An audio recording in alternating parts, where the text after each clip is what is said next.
Welcome back to This Day in Scottish History. I'm your host, Colin MacDonald. Today, we reflect on a tragic event that took place on October 21st, 1971, a day that is etched into the memories of many in Scotland, particularly in the small town of Clarkston, south of Glasgow. It was on this day that a devastating gas explosion tore through a row of shops at Clarkston Toll, killing 22 people and injuring more than 100 others. The event remains one of the most harrowing disasters in modern Scottish history. The explosion occurred around 2:52 p.m. on what was a typically busy afternoon in the shopping district. A gas leak from a fractured main had gone unnoticed, building up pressure in the underground space beneath the shops. The day before, several shop staff and customers had reported smelling gas, and engineers from the Scottish Gas Board were dispatched to investigate.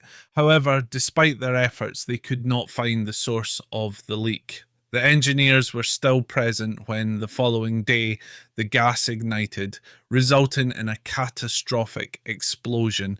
The force of the blast was unimaginable. It obliterated 10 shops and caused the collapse of the car park built directly above the shopping row, sending cars and debris plunging into the street below. Among the worst hit victims were shoppers, shop workers, and passengers on a bus that had just pulled up in front of the shops when the explosion occurred. The roof of the bus was caved in by the rubble, trapping passengers inside. One of those passengers was Fay McIntyre, who was on the top deck of the bus, travelling back home to East Kilbride after a job interview in the city. She recalls seeing two women standing under the canopy of the shops just before the explosion. One of them was dressed in a red raincoat. Moments later, a thunderous boom shook the entire area. The bus was engulfed in debris. Faye's arm became trapped under a heavy slab of concrete. Fortunately, the bus conductor freed her and she was able to escape, though many others were not so lucky. Tragically, the woman in the red raincoat, whom Faye had just seen, was buried under the rubble and did not survive. The human cost of this disaster was staggering. Neil MacPherson, who was only 13 years old at the time, lost his older sister in the blast. She had gone to the shops that afternoon, leaving her young children with a neighbour due to the rain, but she never made it home. Her body was found late in the rescue efforts, buried deep in the wreckage of the shop where she had been. The aftermath of the explosion was chaotic, but it also revealed the incredible heroism of ordinary people. Eyewitnesses spoke of frantic efforts to rescue those trapped in the rubble. Local residents, shop workers, and passers-by worked side by side with emergency responders, digging through the debris with their bare hands. Mechanics from nearby garages rushed to pull survivors from the wreckage. Nurses and medical personnel clambered over the still smoking rubble to offer help. Among the heroes was Dr. William Gibb, a chemical engineer and expert witness in cases of explosion.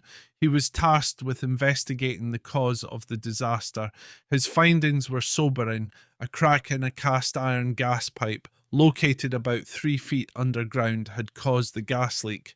The pipe had not been properly supported and was subject to stress from the vibrations of cars driving over it. Over time, corrosion had weakened the pipe, leading to the fatal crack. Once the gas filled the underground voids beneath the shops, it only needed a spark to ignite it, creating a chain reaction that spread through the entire row of buildings.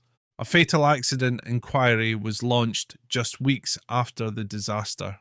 4 months later, on February 11th, 1972, the jury concluded that no individual or organisation was to blame. They ruled that the explosion had been caused by an accidental fracture of the gas main due to stress and corrosion. However, for many, the findings left a bitter taste. Neil MacPherson, who lost his sister, believes that the gas board did not take the complaints of a gas smell seriously enough. Others, including Dr. Gibbs' son, have suggested that there was likely more fault to be found than the inquiry concluded. The Clarkston explosion left scars on the community that have never fully healed. For years, the site was marked only by the rebuilt shops and a small plaque that was erected 30 years after the disaster. For many, this memorial seemed inadequate to honour the scale of the tragedy. On the 50th anniversary in 2021, a minute's silence was held to remember those who lost their lives. It's important to recognise that this disaster was, and still is, a profound event in Scotland's history. For the families who lost loved ones, it remains an indelible memory. For the Clarkston community, it is a reminder of how fragile life can be and how one tragic incident can change a place forever. Thank you for joining us on this day in Scottish history. Today, we honour the memory of those lost in the Clarkston explosion and reflect on the lessons learned from that tragic day. I'm Colin MacDonald. Haste you back for our next episode as we continue to explore the rich and sometimes sorrowful history of Scotland.